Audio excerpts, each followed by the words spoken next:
Welcome back, everyone. Thanks for joining me once again on this Reverse Recruitment 0% Growth LTC. It's time for Ike to pull through. The goal of 4E2 is to defeat the Black Knight, but we also want to yoink Lavelle's Lance while we're here. Bionic can use a Blizzard Tome and Nasir's White Pool to do that with ease. Right before he dies, Lavelle is honorable enough to toss his weapon over to Liliana from 10 squares away. What a guy! The oddly named Wishblade is a 1-2 range lance with 22 might and 100 hit. It will be useful later, but for now, we set about preemptively dealing with some of the aggressive enemies. Ike is going to need a few turns to win his duel, and while the rest of our army is unable to help him, they do need to make sure no one attacks Laurent. Originally, my plan was actually to route this map for sport. I was going to send Laura in range of most of the enemies and watch her melt them away with a forged light tome called Sharur's Ire. But as I was planning that out, I realized it was just padding the video length for no real reason. Let's get down to what we're really here for. Ike has to take down the Black Knight. This is an enemy with 56 attack, 30 speed, and 40 defense after factoring in the +5 granted by his sword Alendite. He starts with 70 hit points, and on each enemy phase, he heals 18 of them with his Imbue skill. That kind of bulk and sustainability would make it nearly impossible for Ike to win on 0% growths if it weren't for the hammer. Ike has a strength stat of 26. The hammer's base might is 13, but this is reduced by 1 since we'll be fighting at weapon triangle disadvantage.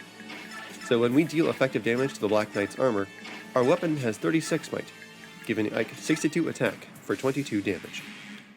This means we need 4 hammer hits to get through the Black Knight's 70 HP. Amazingly, 4 hits is also just barely enough damage to get past a turn of Imbue healing. 22 times 4 and 70 plus 18 are both 88. 4 rounds of combat can normally be achieved in 2 turns. However, there are a couple of reasons that won't work for us here. The first is that if we attack on turn 1, the Black Knight will heal on 2 enemy phases. The second is that both duelists start on a cover tile. All of the damage we could deal on turn 1 player phase would be healed off. This sets the turn floor at 3, since the Black Knight will always attack from melee range and we don't have to worry about not being able to counter. He attacks Ike on turn 1, and then they'll go back and forth until Ike wins on turn 3 player phase. With this sequence, the only time Imbue will activate is on turn 2 enemy phase. The next question is how we get Ike to survive all of that combat. A speed wing is mandatory to make sure we don't get doubled. Since we plan to kill with our 4th attack, we need to survive 3 hits. After accounting for weapon triangle advantage and the cover tile, the Black Knight effectively has 47 attack. With 2 Draco shields, Ike has 27 defense and takes 20 damage. With 2 Seraph robes, Ike has 62 HP and can tank 20 times 3 damage. I learned most of this from watching Sharur's clear of this map, so one more shout out to you. I have also given Ike 2 Ashira icons to minimize his chance of getting crit, but that chance still stands 7%. There is no chance of Eclipse or Ether, since both combatants have Nihil.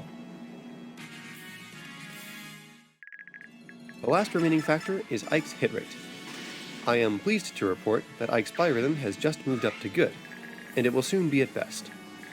His prospects of hitting 4 times in a row are still shaky, but it could be worse. After factoring in Ike's chance to get crit, I calculate his overall chance of success to be 48.42%.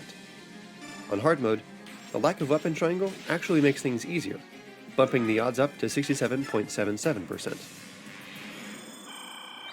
That's a lot of math, but it's well worth it. If Ike took any more than 3 turns to kill, we'd probably end up with a 5 turn.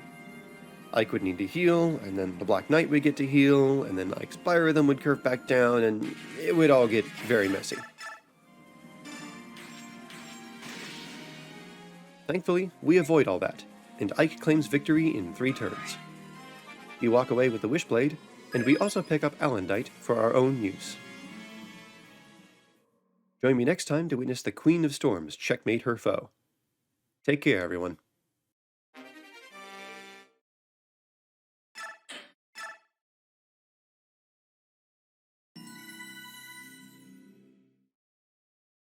Oh.